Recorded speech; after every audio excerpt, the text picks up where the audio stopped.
let's talk about our team, the Houston Rockets. If you've seen me on Twitter, which you probably haven't because I haven't seen any retweets or anything on it, I've been tweeting about the Rockets a little bit on N Squared Sports on Twitter. So go make sure you go follow that Twitter. But yeah, so I'm gonna let you go first if you want to about the Houston Rockets. So just explode and tell me everything you want to about them. It's been interesting for sure. Those games are probably the best two games, honestly, in since the bubble. I can make an argument. Both those games, both top five games that we've seen in the bubble so far. And I think the Rockets are really what's different compared to whenever the season sort of stalled. Was I think we can really see what the Rockets' intention was, and they almost had time to like regroup, regather everything and say, this is what we're doing, this is what we're working on. And you can almost see that they've improved. If you look at the Mavs game, and I think I'm going to make some of the points that you're going to make as well, is that the Mavs are shooting significantly better all game. The Mavs were making 60% of their threes, which is absurd. Much more than the Rockets, and the Rockets were in the game pretty much. Like the whole game was pretty much Rockets and Mavs were going back and forth really in the first half, and in the third quarter, it was towards the second quarter, it was just the Mavs having like a 5-point lead, 10-point lead, 5-point lead, 10-point lead, 5-point lead, and it's just sort of back and forth like that until the fourth quarter when they choked. But the Rockets were in the game and they played significantly worse on offense. Harden was double teamed and somehow got 49 points. He got double teamed pretty much every single play, and it's from the second quarter to the fourth quarter. In the first quarter, they made a mistake of not doing that, and he blew up on them in a 20-point quarter. Rocco couldn't hit anything. He was 1 from 9 from the three, but we don't have Eric Gordon, and this team still played really well. Defensively, they came up clutch in the end. Somehow one of the, I'm blanking on the name right now, but their guy hits 8 for 9 from the 3-point line. Like, it's absurd. Yeah, Trey Burke. You don't do that. That's not consistent. They were hitting threes at sort of an irreparable. You couldn't replicate it. The rate they were doing it, and people will complain that they played no defense, and I agreed. Towards it was really bad, but they stayed with them the whole entire game and then played some of the best defense you can watch. I mean, it was shut down defense. And in the final 5 minutes, and I can argue that's all that matters. If you can keep up offensively and then shut them down in the final minutes, and you play well, that's all you need. I don't like watching bad defense. I don't like watching 150 points allowed. That's just infuriating to watch. So then you look at the Bucks, and people are like, well, they still allowed 120. Well, okay, the Bucks played significantly better that game. They out-rebounded the Rockets by 29, and yet they somehow still lost. And people will say, oh, the Rockets got like almost 20 turnovers from them. Okay, well, the Rockets are number 1 in the NBA at forcing turnovers and have some of the best hands and one of the best at steals in the NBA. And that's not a question. That's not debatable. If you look at their stats, that is true. They are number 1, if not number 2. And that's how they win games. They win games by, we're going to score threes, and we're going to create a crap ton of current turnovers. And that's how we're just going to keep on doing it. And we're just going to do this over and over again. So you may out-rebound us, and we're going to let you out-rebound us, but we're going to get a ton more turnovers than you. And it did work against the Bucks, and that's the best team in the NBA. And you can say, oh, Giannis didn't play enough minutes, but Giannis wasn't amazing, honestly. He had sort of his normal night, which is, MVP level, but it wasn't like, holy crap, this guy's going insane right now, I guess that's sort of what I got to say. As long as the Rockets have 1 or 2 of their role players actually hitting, which we didn't really have Rocco hitting, we did not have PJ Tucker hitting, but House and McLemore were hitting, and that's really all that matters. Is you have 1 or 2 of the Rockets plus Westbrook and Harden, then yeah, that's really all you need. And Rocco is oh my gosh, him defending is insane. PJ Tucker, he didn't actually have the best game, but he still was clutch in defense. Harden was. Westbrook is honed in, and I don't really think he's at his full potential right now. I really don't. I don't think he's close. He is honed in, and he's playing really well, at least defensively, and he's keeping up, and he wants to win. You can tell his team really wants to win. I'm definitely concerned about the Trailblazers game. I think this is honestly going to be the toughest matchup. Just they really match up against the Rockets well. But yeah, Nick.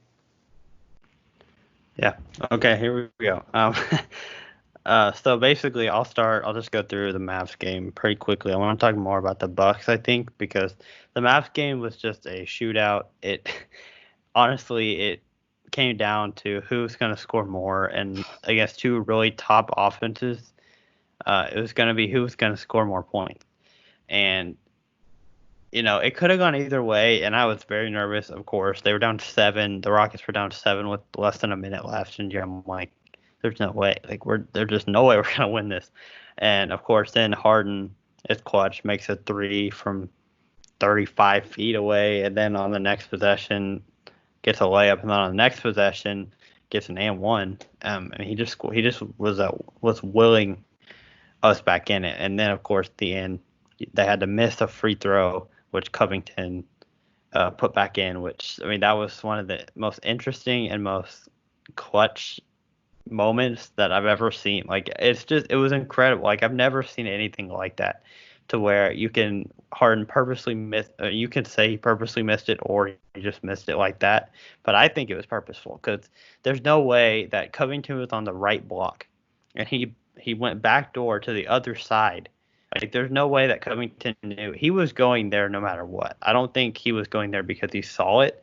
I think he was just knowing that's what Harden was going to do. So I think Harden is that good at the free throw line to where he can miss it at a certain spot and know exactly where it's going to go. And I think he did that, and Covington made it work to perfection. And then, of course, in overtime, I feel like the Rockets had the momentum they needed to, just get it. So that was incredible. Going into the Bucks game, I agree with a lot of points you said. I think that the 29 rebound differential, or however you say that word, that the Bucks had was, I don't think it's as much as they lost the rebound battle by 29 points to the Bucks. I think it's more of what they do with those rebounds, because you can have stat stuffing and saying they're getting all these rebounds. But if you can play good defense to where you can, even if they get rebounds, it's what you can do after the fact they get a rebound. Because a lot of times, on the very last play, or one of the last plays, when Giannis got that rebound over 4 people, we ended up stealing it. And then Korver had to foul House in the corner, and that was kind of where it ended, because we just have instinct. We have a really good instinct because we have a lot of guys that are really scrappy.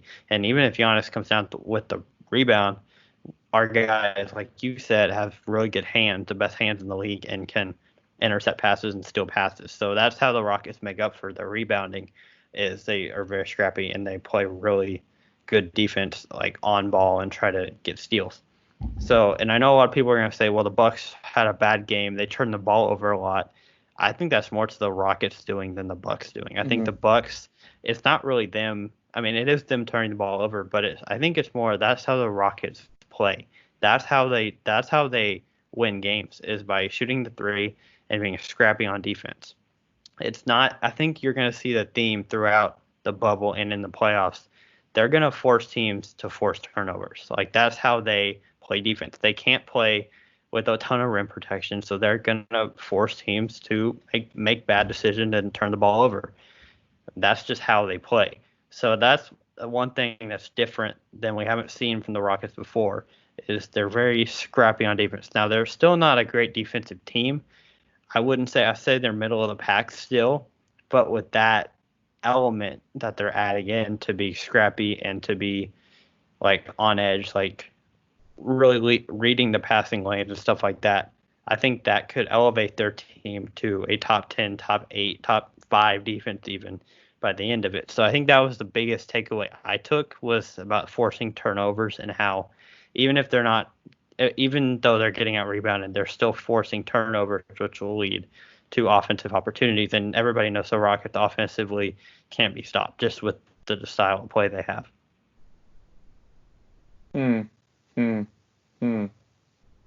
Okay. Yeah, I definitely agree. I agree with that most of that. The Rockets weren't shooting well even that night, and Harden was off. But when you shoot 61 threes, you don't have to make a huge percentage of them. Like, that's their philosophy. If we shoot 63s, we'll just make 20 to 25 of them. That's more than most teams will make.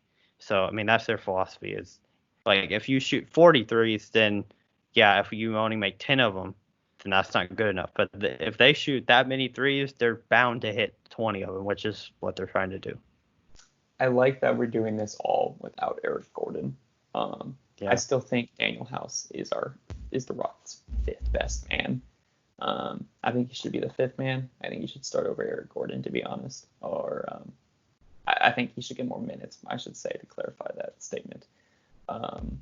He's been playing lights out. I mean, he has been the difference maker in these last two games. He's been stepping up defensively. Also, Jeff Green, I think, might be one of our best acquisitions.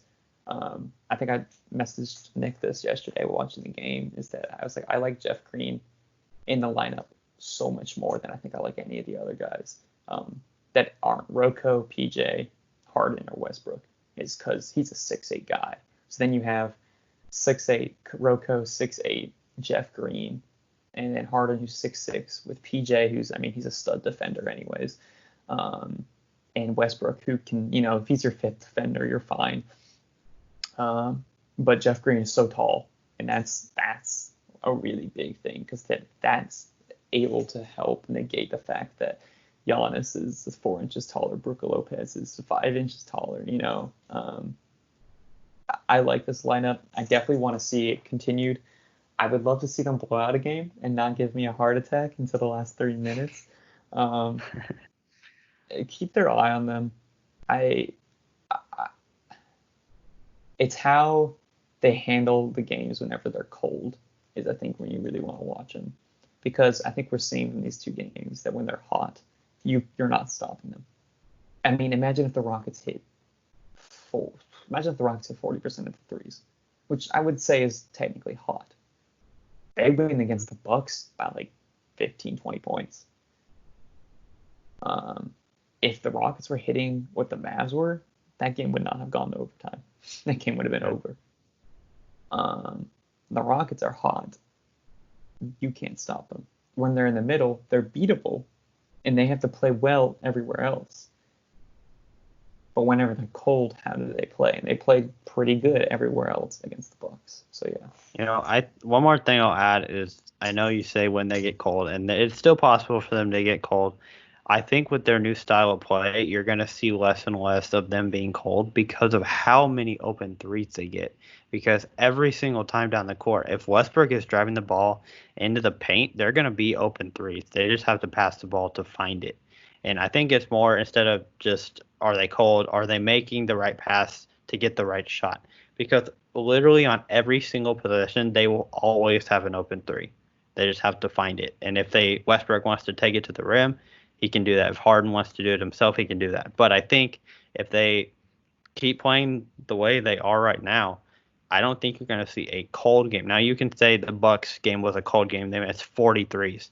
I think, honestly, that's about as cold as they're going to get. I don't think they're going to get much colder than the way they played against the Bucks because of how many open threes they have. Because normally, if you shoot 63s, if you shoot that many, if you make less than 23s, it's pretty bad, honestly. Like, that is nearing into 25% territory, which is really, really bad.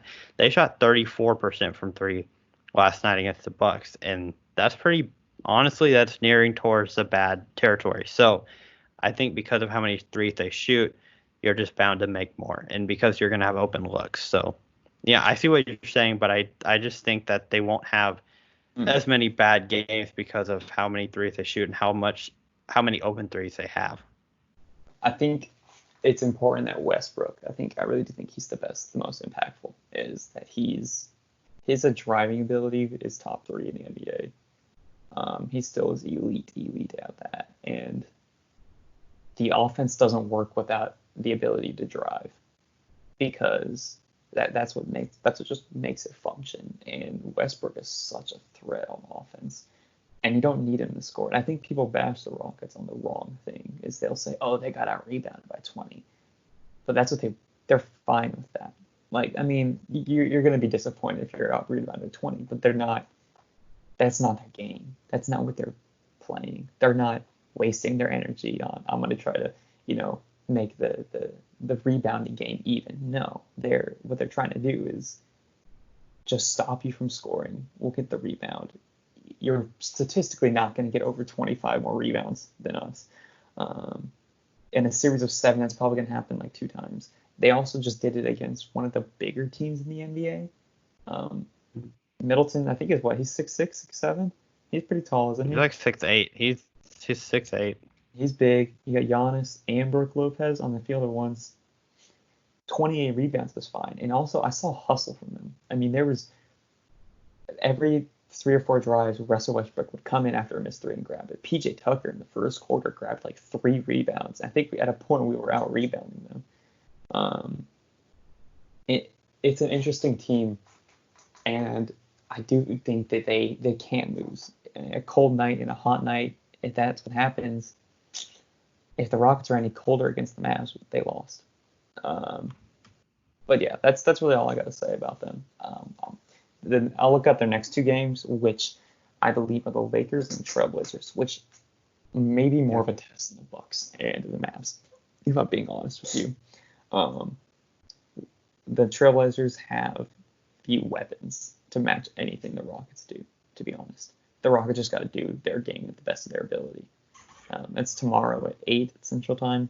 I think that is the game to watch. Oh yeah. That is. I'll be in call. No, I'll be about to head off to college that day. So yeah, I'll be watching that game right before I leave. And the next game is against the Lakers, which I think is a critical game to watch. I think that's really going to be a telling sign. So yeah, stay tuned. And Nick, do you have any other points before I close this out? No, I think that's it. It's going to be exciting to watch. Alrighty. Well, thank you guys so much for watching. This is our take on the Rockets. I know I went a little long, but thanks for sticking with us, and we'll talk to you guys later.